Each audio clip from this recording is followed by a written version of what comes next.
Hi, everybody. Welcome to the On Fire Show. This is your host, Daryl McKell Brooks. Today, we're having a show about the slain councilwoman, Eunice Dwumfour. She was slain about 2 weeks ago, and her best friend, who's coming on, Pastor Rodriguez. She is a best friend. She's been on TV talking about the situation. And hello, for those who are watching, I just want to thank you supporting to the On Fire Show. And oh, she's here. And let me send her an invite. Boom. Okay, you were sent an invite. Oh, boom. I'll bring you on. Can you hear me pretty good?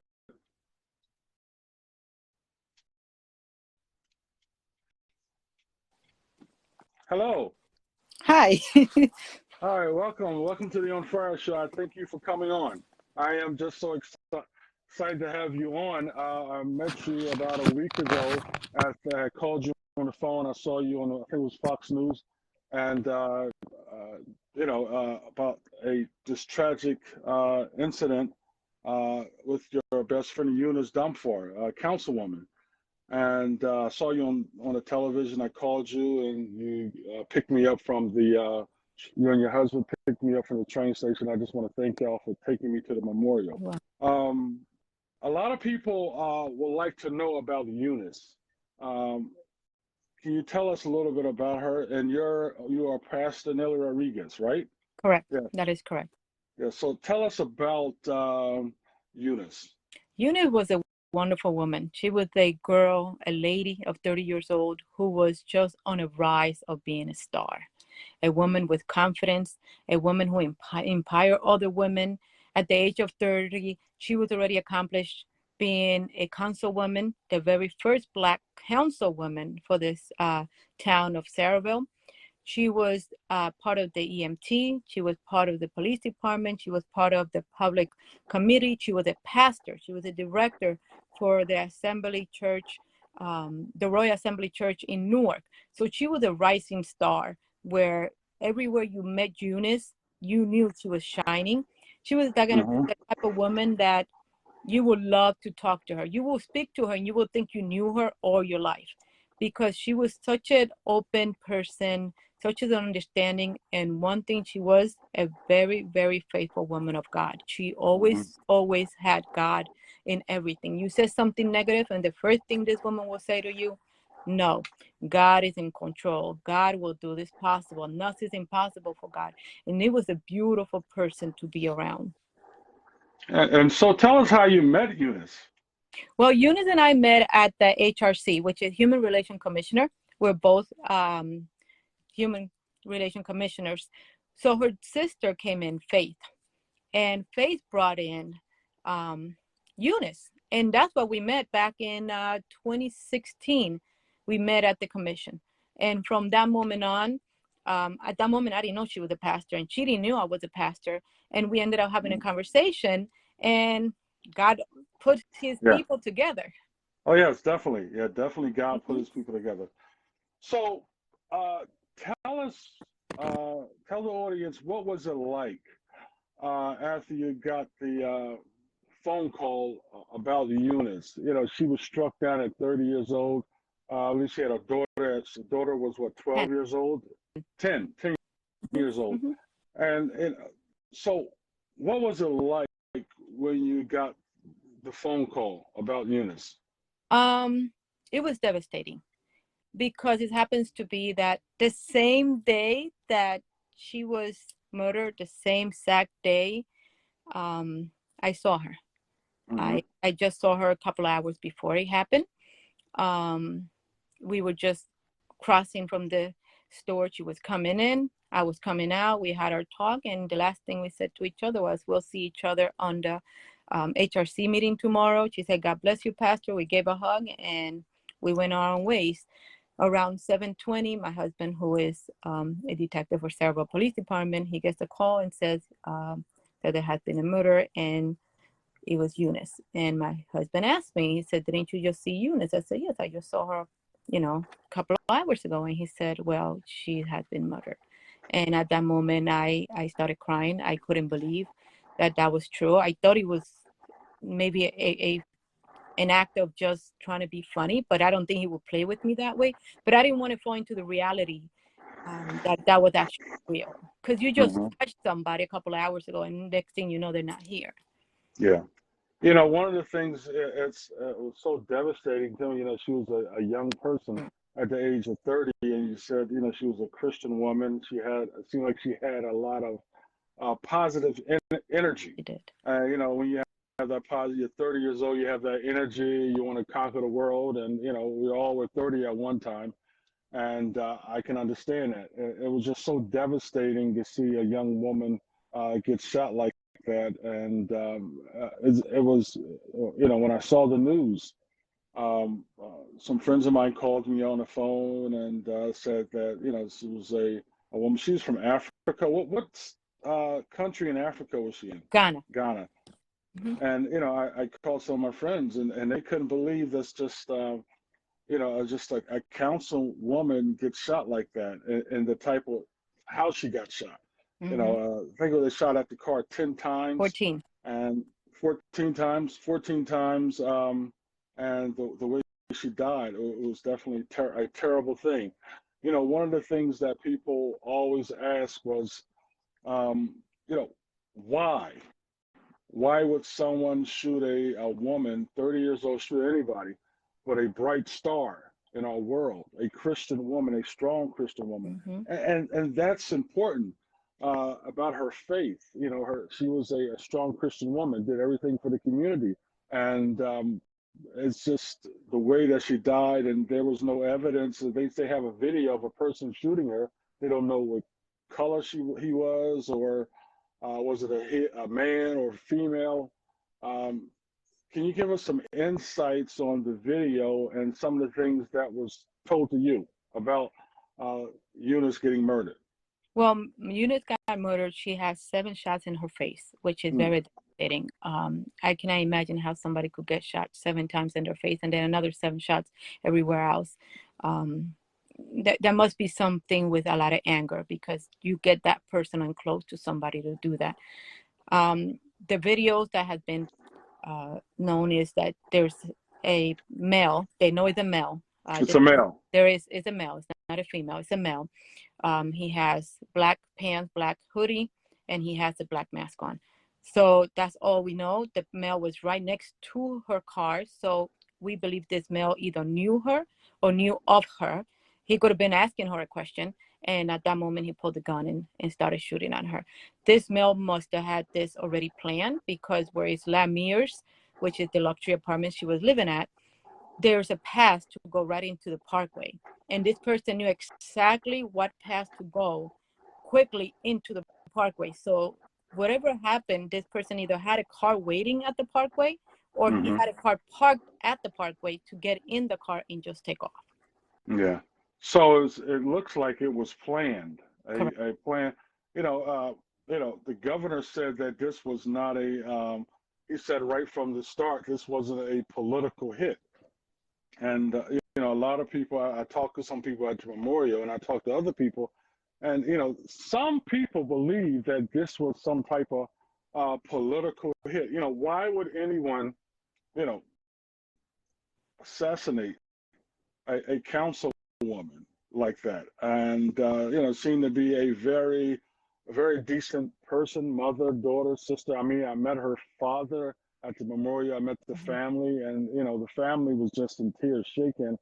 And I didn't meet the councilman, but I probably plan on giving him a call in the next few days. But some people said this was a possible political hit. Have you heard that? I have heard that. I personally believe it wasn't a political hit, because she's been a councilwoman for over a year, a little more over a year. So at this point, if they were going to do something politically, they should have went by her already. But it's possible, they could have waited this long. So there is a possibility that it could be many things that could have been played. Stalker. Yeah. It could be, stalker, or someone who's probably jealous, anger. Yeah, it could be many things. And you said that we also know that the FBI is involved with this. Can you tell us a little bit about that? Well, the FBI got involved because what happens is when Eunice got assassinated, the person went into this parkway, which belongs to the state troopers. Now, once this becomes into the state troopers, they called in help from the FBI because they have more equipped materials that maybe the state police or maybe the municipal police don't have. So we need their help to really understand what is the trait of this person that did this to her to be able to solve the case, which is the most important thing we're trying to do is solve a case. Mm-hmm. So where is we talked earlier about the church. What's the name of the church? Eunice was a pastor of this church, Correct. right? She was the pastor and the director. What was the name of the church? It was Royal Assembly Church in Newark. Mm-hmm. Champion. Oh wow, okay. It was Champion Royal Assembly Church in Newark. Yeah. And so one of the questions is you did say something about, and I've heard some other people say that the FBI was looking inside the church. Possibility. Correct. Yeah. That's interesting. Why would the FBI look in the church? Was there any cameras around the apartment complex or I know if you go on the highway, there's cameras that kind of take off as soon as you get on the highway, certain types of cameras. Have you heard anything about that? The only camera that they have is one Ring camera. I believe it was a Ring camera that they got, and it's where they saw the guy that actually shot her. And that's the only footage they have. They're still investigating the parkway because if this car was parked in the parkway and a cop came behind it, it could have traced the license plate. If there was somebody waiting there, sometimes the state troopers, they stop and ask if they need help. So they're trying to track any hours from the past couple of days to see if there's something there to go by and say, okay, we have something. This is the Garden State Parkway, right? Correct. That is the Garden State Parkway. It is a little bit before exit 125. Oh, okay. Is there any cameras in that area or no? Yes No, there's no cameras. Wow, it's just it's a sad story. Have you talked to any of the family members and your family, how they feel about the situation? The family members are very devastated. I spoke to her ex-husband, and I spoke to her daughter. The daughter, how's she doing? She's doing better. I think she hasn't realized what had happened. She's only 10 years old. She probably realizes her mom is gone, but I think it's still on a shock for her. I think reality hasn't really hit her, but she's taking a little bit better. I know the last thing I heard that she was going to go to some kind of counseling to help her out to try to cope when he actually realized what's really going on. Her ex-husband looked like he was, upset, but he didn't comment. He didn't say much. I guess he will be investigated because anybody who was your spouse or anybody close to you is under investigation. And one of the things is that a councilman was also assassinated, but they caught the killer. Well, the killer killed himself, and some say that could have been could he be the one that assassinated Eunice? And I'm not sure what the FBI are talking about that or not. But these things are, people are saying, and it's just devastating to me. Things that are happening in our society. We're parts of our society where people are very evil and are willing to do anything to destroy individuals. Okay. So, it's, I ask people who are watching, who are going to be watching, to send prayers out. Her daughter name is what? Nicole. Send prayers out to Nicole and her family. When I talked to the father at the memorial, the father, the mother, everybody was devastated, very devastated. And the family was from, I believe they all lived in Newark, but they're all from Africa, Ghana. So this is just so interesting. So are they planning a funeral or no? Just a memorial, that's it? No, the funeral has already happened. Oh, it's already happened? When was the funeral? It was last week. Last week? But it was very private. They didn't want the media there. They didn't want, and they just wanted very close people. they didn't want like the scandal or anything like that. I guess they felt so they wanted to be part. Overwhelmed. Yes. Yeah. Hmm. Mhm. So when it came out about Eunice, I mean, national news, international news, um, have how do you feel about the media coverage now? I mean, have you seen anything heard anything on the radio or television about her death? Have any groups came out, organizations pushing or demanding that the FBI and the police department do a little bit more to investigate this, to find the killer? Unfortunately, there's no groups. There's nobody really pushing on the issue except, the mayor has spoken about what Hmm. happened to her, and that's about the only person. I'm the only other person that has spoken to the media. I wish there was a group out there that would push for somebody to get the killer and somebody to do something, not put this to the side like another number. We need something to be done because she's a sister. Hmm. And she needs to be treated like the sister she is. There's shining Yes. that she is, Yes. and she needs to be put out there and somebody to find her killer and him have justice Hmm. because Yes. she was a wonderful person, and there's no need for this case to be put to the side. There's somebody got to keep pushing and pushing and pushing because we need an answer. Their Hmm. family needs an answer.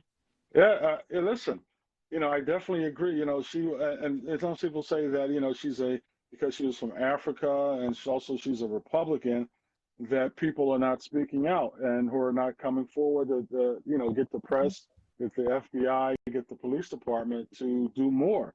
And it's a shame because she's a woman of God, Right. and she's a Republican. And I talked to a lot of Republicans on the phone today and yesterday, and we sent out texts. And people should be doing more. Organizations, especially in New Jersey, the Republican Party, but it's also around the country, uh, Correct. uh, to find out what happened to this young, awesome, beautiful person that who was a committed person in the community. It shouldn't have to end this way. Right. And they should be setting up scholarships, doing different things to promote Eunice. If they can do everything for athletes and entertainers and whatever, they should definitely do something for Eunice, and the media should definitely play their part in finding out and putting pressure on the police department and also the FBI. I don't know how long the FBI takes, for their discovery. If they have they discovered anything? Talk to the family. I don't know. Have you talked to the family? Have they ever say anything about the FBI saying that they are looking into certain things? No, they haven't said anything. And a lot of times the FBI tells them that they can't be disclosing information. So that's Hmm. where everything becomes just covered up. Not covered up, but you can't speak out once they're telling you you can't really comment regarding the case. Yeah, I'm sure you know a lot of your husband is a Right. detective. I met your husband. Great husband. Thank you. Great husband. So, what's next for you and her friends and her family? Do you think?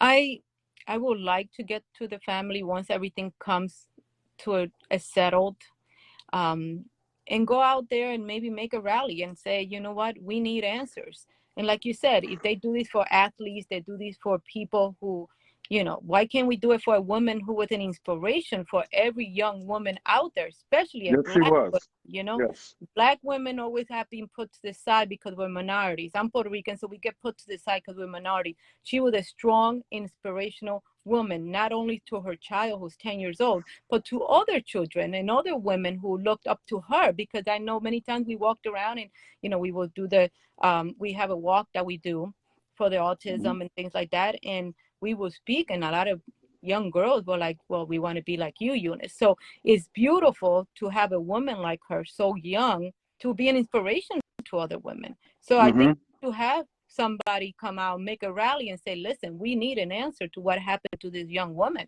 Hmm. Yeah, for those who are watching, please contact the police department if you know anything. FBI, put pressure on the police department, FBI. And maybe we'll do something. We definitely will. I believe that we should do something, and I will definitely get in touch with you. And people need to wake up about what's really happening around America about violence, but also about this young woman, Eunice Dwumfour, who was one of the most positive people um, uh, in New Jersey. I am a Republican, and I didn't know about her. I didn't know about her, but when I realized that she is a woman, a councilwoman, but just a woman and got shot, and also she's a Republican, and so in a Democratic town. So I hope that the Republicans who we're going to send this to listen, do something about it, put pressure. Don't let this fall. You gotta don't let this push this to the side, because it's important to her family, yourself, the voters, and just people all over New Jersey. It's important that they find um, the person that murdered, and why. Why would they That's murder the her? big question. Yeah, and a lot of people are, I don't know, people scared to come out and say anything because they don't know what person or what individuals who would do this. A lot of people are afraid. And I talked to some people. They were very quiet. They're very fearful. But you can't be afraid. Martin Luther King said, "True forever on the scaffold, wrong forever on the throne. Yet that scaffold sways the future. Behind the dim unknown stands God within the shadows, keeping watch above his own." God is always, as a Christian, God is always watching us. He's protecting us, and he stands on the throne. And we cannot be afraid to speak out and speak the truth, no matter what. So, listen, I just want to thank you for coming on. I will be giving you a call the next couple of days, and maybe we can organize something. But it's important that people all over New Jersey, whether they're black, white, Spanish, any color, any culture, come out and speak out for this woman who is a great positive person in her community and was someone's daughter, she was a mother and someone's sister. Right. And so it's just important that people, when they view this, that they speak out, they make phone calls to push this investigation. And I just want to thank you. I just want to thank you, Pastor Rodriguez. You're definitely a light to the world. Thank you. Speaking out. Thank you. Thank you very much. God Thank bless. you. God bless. I'll be contacting you. Thank you. Thank you.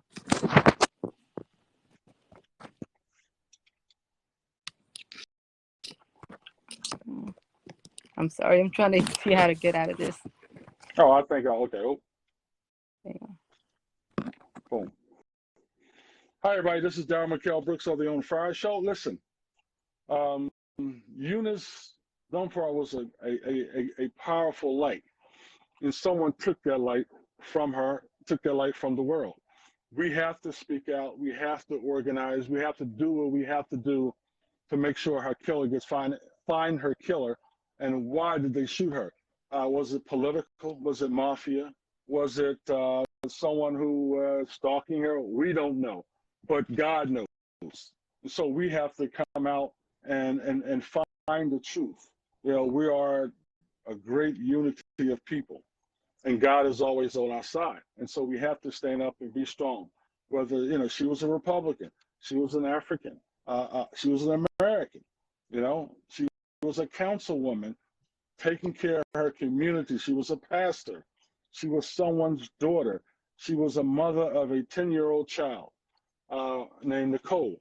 And so we have to do something, people. We cannot allow this to go push this under the cover. We have to stand up and demand answers, okay? Because someone wanted Eunice dead, okay? Someone wanted Eunice dead, and we have to do something to speak out and find the truth, okay? I just want to thank you all for watching the On Fire Show, and I'll definitely be talking about this more. And I like to end with Martin Luther King said that we're all caught up in an inescapable network of mutuality, tied in the single garment of destiny. And whatever affects one directly affects all indirectly. And that I can never be what I ought to be until you are what you ought to be. and you can never be what you ought to be unless I am what I ought to be. Then he quotes the poet John Donne and says, no man is an island, every man is a piece of the continent, a part of the main. Then he goes on to say that any man's death diminishes me because I am involved in mankind. Therefore, never send to know whom the bell tolls, it tolls for thee. It tolls for thee, it tolls for you. We have to come together. We have to come together and speak out, hold rallies, organize for Eunice, her family, her child, and the voters, and people in general, because this can't keep going on when you just assassinate a young woman who is 30 years old in the prime of her life, taken down. She was just, she needs the same television coverage as Robert Kennedy or John F. Kennedy or any political person that was assassinated. Okay, we got to stand strong. Never forget. Never bow down. Stay strong. So we have to be strong for Eunice Dwumfour and her family. Okay, thank you. God bless. You'll be hearing more about this. We're going to keep talking about it. We must. We can never be afraid. It's time to step up. It's time to hold rallies, protests, organize, and do for this child some type of scholarship. Make sure this child goes to Nicole, little Nicole, goes to college for free, a scholarship for her. So listen, thank you. God bless. This is Daryl McKell Brooks of the On Fire Show. We'll stand strong and we're going to find this killer. God bless.